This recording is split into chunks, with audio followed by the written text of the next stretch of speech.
Burnout.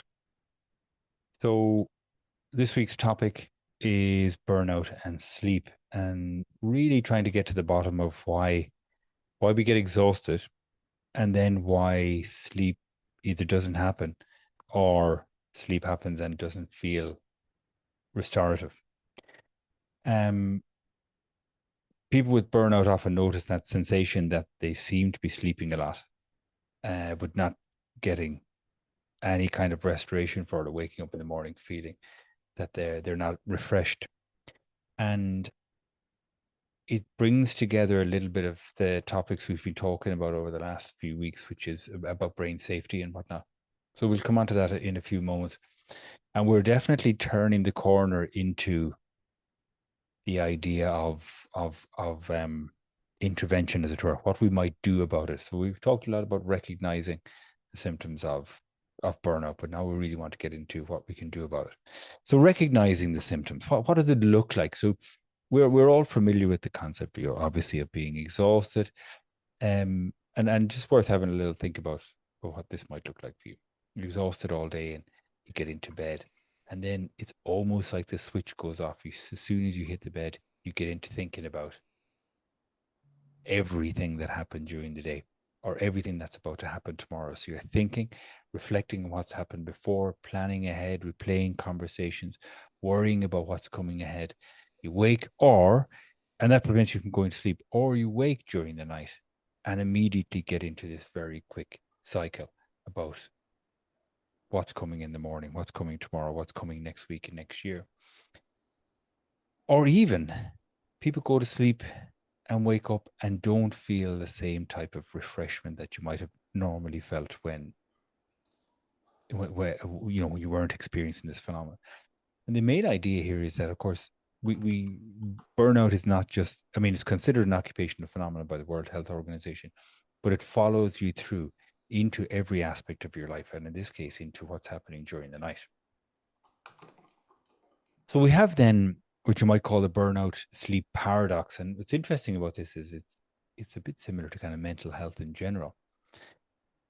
So when you're exhausted, obviously you expect to sleep better, and we've often experienced that, particularly if you're exhausted from physical activation. But many people who have burnout then experience this phenomenon of difficulty falling asleep, so long sleep lag, frequent nighttime wakening, light, restless sleep, or that feeling that you're always about to wake up, early morning waking or feeling refreshed after sleep, or early morning waking where when it comes to the time to get up, you feel again this overwhelming exhaustion. Um, and the paradox is, as I say, it's a little bit like mental health in general. It's the problem is you're not getting enough sleep. And the problem then with not getting enough sleep is you lack resources during the day. And one of the problems with lacking resources is you become really reactive, and then that causes more stress, and that then you enter into this kind of vicious cycle. So when we talk about very practical, applied, very easy to consider and rationalize type of behaviors, people expect us to say, right, well, you want to sleep better, you do X, Y, and Z. This is the sleep hack. But what I'm trying to get at with this series is we want to go back one step further and say, right, well, what's actually the root cause of this? Can we get at something a bit more fundamental than that? And we see sleep then as a symptom of something much bigger. And something we came upon last week, and it become a recurring theme, is your brain's job is not actually to make you happy. Your brain's job is to kind of keep you alert and keep you safe. And it's always asking that question. And remember, we have a really complex neocortex or a complex top layer in our brain that allows us to create all sorts of ideas, projections, thoughts, scenarios, real or otherwise, or real or imagined. And once they create them, your brain treats them as reality. So pressure then gets chronic. So think about work or think about family or finances. And another kind of, I talk about this a lot when I'm speaking at companies, is this change and uncertainty is it really a stressor for your brain? If there's constant uncertainty, now you don't need to go very far in the world nowadays to look at kind of uncertainty. You take a simple thing like this ever-present political situation, wars, climate, all of that kind of thing. This creates this constant uncertainty. So what happens is your brain operates then like there's a problem that needs solving. There's a problem that needs to be attended to, and we need to attend to that now. So now that I have all these other things sorted, now I'm going to go on and solve this problem. Sleep then becomes harder because, of course, your brain remains partially focused on that threat, even if it's imagined, even if it's long term, even if it's way in the future, even if it might never happen. So allowing yourself then to become vulnerable by falling asleep, your brain is a little bit reluctant to do that because it's again asking, is this safe? Then you say alongside that, you have kind of the psychological phenomena, people saying things like, I can't sleep, or my brain won't shut down, or I keep replaying that conversation I had earlier on, or I keep thinking about what I should have said or what I didn't say. And what's interesting about that is because we're all individual and things vary. For some people, that's not a problem. For some people, they just say, look, forget about it till tomorrow. And it can feel then like you don't have enough willpower. Or people might even think that, well, you just need to stop. Just like this very simple, just don't think about it. What's the point in worrying about it? You get this kind of a dismissive thing. And we need to understand that resilience and similar skills and capacities are not equally distributed. So just you can be different to other people, and that's not a moral failure, or it's not a failure of willpower. It's just the way it is. An overloaded brain, then, in this context, is constantly looking at threats, looking at problems, and then looking at mistakes, looking at potential solutions, looking at unfinished tasks, and keeps the problem solving running all the time. So allowing yourself to get to sleep then becomes almost like another source of threat for your brain. So these systems are fine during the day. They might be some of the systems that help you be really successful or help you to manage your family or work or whatever. But they then become the source of the problem at nighttime. And of course, the vicious cycle starts then because, of course, the sleep loss affects your brain the next day. So, I mean, there's very clear evidence on this that even a small amount of sleep disruption can affect attention, memory, emotional regulation, decision making. Remember all of these human functions that sit out in the prefrontal or frontal cortex. They go offline very quickly when you get sleep deprivation. Stress tolerance reduces, so we become more reactive. It's more difficult to be patient. We're all familiar with this. But when your patience gets shorter, you become more reactive. Small problems feel larger. And that then creates more and more problems. So you get shame and you get guilt. You get into this kind of burnout sleep cycle. You get this reinforcement. You get the poor sleep. And then, of course, you get pressure during the day. You get more poor sleep. Then you don't get the recovery you want. Then you get impaired emotional regulation. So you may be more snappy with your kids in the morning, or more snappy with your partner or the bus driver, or in traffic, or with your colleagues at work, or whatever it might be. And of course, then you feel guilty about that, or you feel a bit ashamed of yourself, or you think, oh God, I shouldn't have done that. And then an email pops in, and the pressure builds, and your resources become depleted by that. And what happens, of course, as the evening comes, you lie awake and you start thinking about all of the mistakes that you've made. And we end up in this burnout cycle that makes it really, really difficult to get out of that. Now, often when people will sign into something like this, they'll think, okay, amazing. We're going to get the hack. We're going to get that one thing that I've just never heard about. And I'm going to go and do that. And I'm going to nail this very quickly. And I mean, I'm sorry to disappoint people if that's what the expectation is, but there isn't a kind of a hidden secret here. And again, and the analogy with mental health is a good one because we can think about physical recovery from an injury as relatively short term, linear, predictable sequence of events. And if there's a delay or a lag, that normally flags up a problem. When it comes to mental health, the first thing I would often say to people clinically is we want to expand out our time frame a little bit. And all of the sleep science tells us, is very consistent on this actually, that it's a number of small habits done repeatedly over a length of time trumps anything short and big and short term. Another thing I'll say before we get into them is what often tends to happen with behavior change when we're trying to make these small changes over a long time. We don't see effects quickly, and we tend to then, of course, trail off in terms of our discipline in the behaviors. Or we're very, very disciplined. We fall off. It's like dieting. And then you think, oh, well, I might give up now. I must give up. There's no point. We tend to kind of throw the baby out with the bathwater. So let's look at a few of these things because there's a little bit of nuance in this that I think you might find helpful. Consistent sleep and wake times.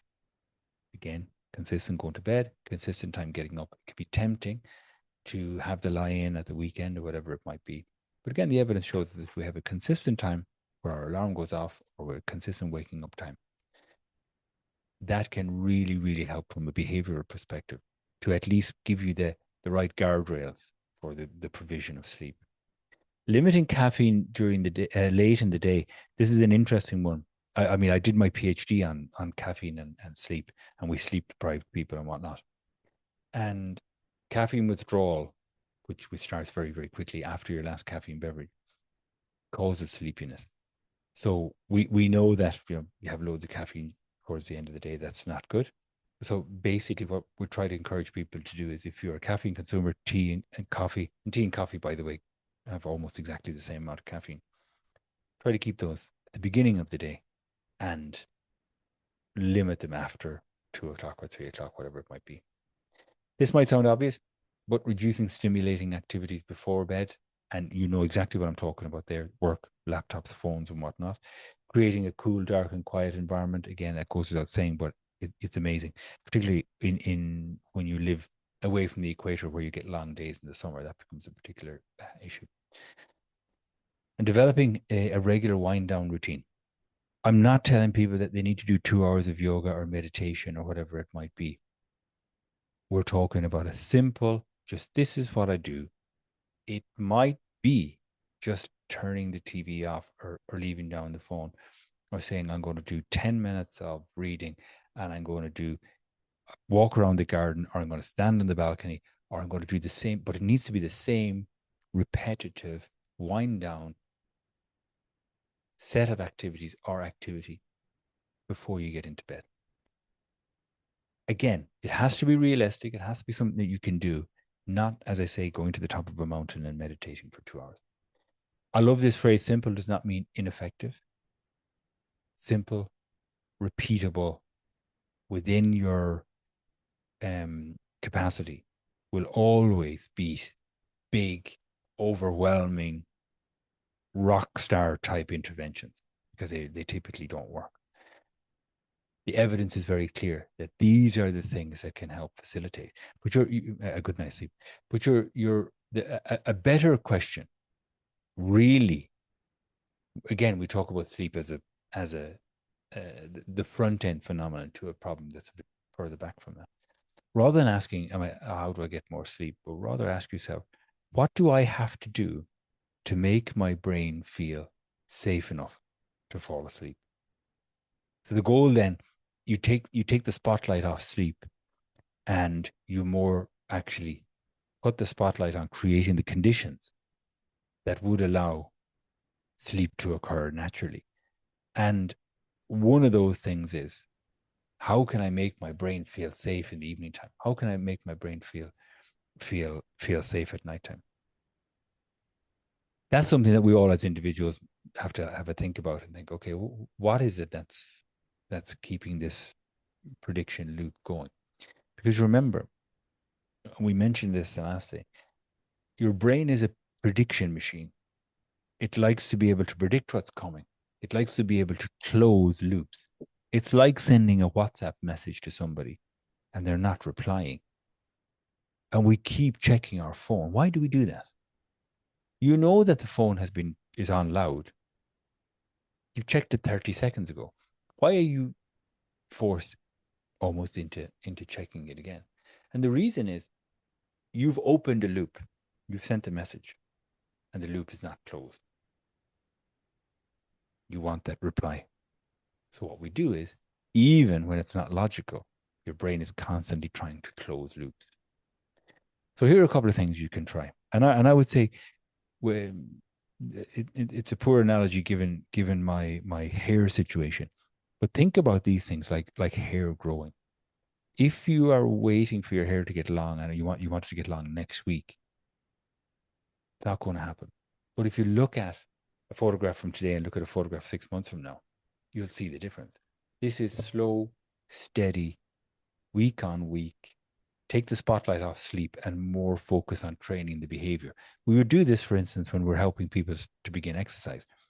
Forget about body weight or shape or any of that. Let's worry about the behavior. Let's worry about training the behavior. And that's really when it comes to burnout and sleep, is saying, what's going to help my brain to feel safe tonight? So here are a couple of things you can think about. Wake at the same time every day.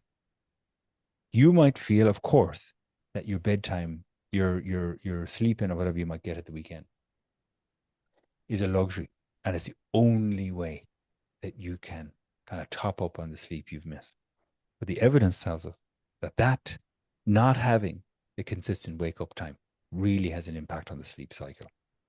Create a 30-minute wind down before bed. And you know what that is.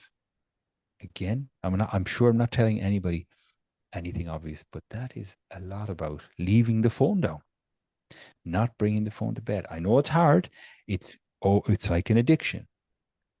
But you think about your brain as a prediction machine. Think about your brain constantly trying to close loops. Opening Instagram or TikTok or even reading the news opens a loop that your brain is constantly trying to close then. A really simple example of how this happens is the World Cup is on at the moment. And last night, Scotland were playing Brazil. And I was not going to wait up to see it, but I wanted to know what the score was.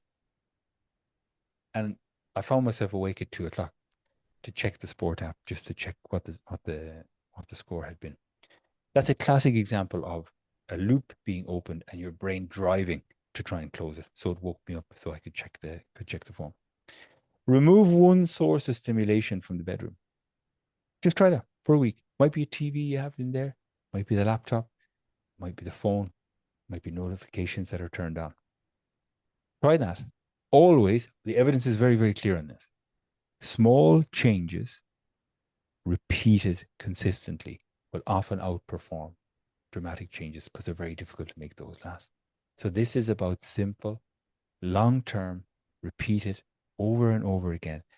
One of the biggest things you can do, easy, simple thing, is put your phone charger somewhere else. Charge the phone over there, downstairs, upstairs, wherever it is, away from wherever you're at. The key takeaway here is burnout doesn't just make you tired. It changes the state of your brain and makes your brain feel unsafe. And unsafe then means sleep is a slight source of threat.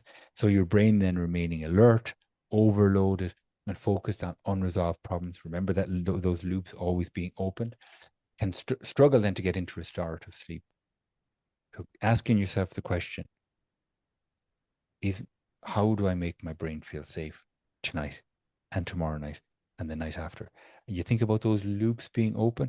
Do you know one way your brain can really, because it's a prediction machine, can really help to close those loops is in that wind down routine. You get into familiarity. Your brain absolutely loves that because it can now predict what's coming. Oh, I know. Oh, we're entering into our routine now. We do it with children all the time. We do it with our dog. We're amazing at doing it with other people. We are maybe not as disciplined about it when it comes to ourselves. That wind down routine gives you a prediction capacity. Your brain closes that loop. It says, okay, I know what's happening here. Protecting sleep actually isn't a luxury. You can hear stories about, famously Margaret Thatcher only had 4 hours of sleep a night. Fine.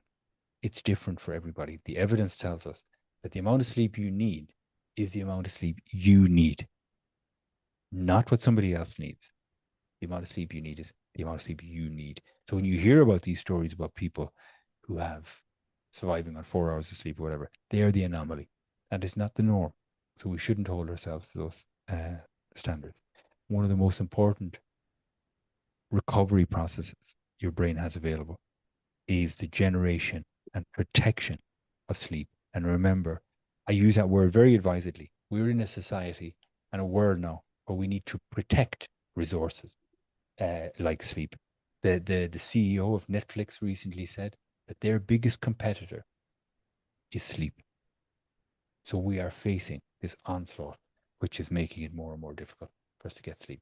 Simple, easy takeaways, creating that routine, remove one source of potential threat for your brain from the bedroom, and do it consistently over time, and you'll see the effects.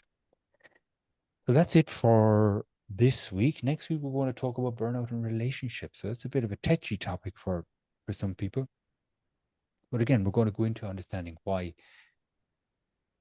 burnout changes the way that we communicate with each other, how it changes the way we connect with people, and how it changes the way we respond to people. And we look at little bits and pieces which are going to help us to manage that. So with that, I will leave you for today. Again, thank you so much for joining us. Back again next week. Thank you for the messages, by the way, and the emails. I really appreciate those. We've got getting some really interesting questions and some interesting suggestions for topics. So if you do have suggestions, let us know. One that's come through, which I think we're going to work on, is neurodiversity and burnout, and another one is your brain when your brain meets AI. So we're going to have a look at those in the coming months. Again, thanks very much, everybody. I'm just going to quickly, before we finish up, just going to quickly check any questions there. And yes, we'll get all the recordings will be up on YouTube soon. We have them all, just a matter of getting them up there. We'll get them up there soon. So again, thank you very much, everybody. Really appreciate your company, and I hope you enjoy the rest of the nice weather.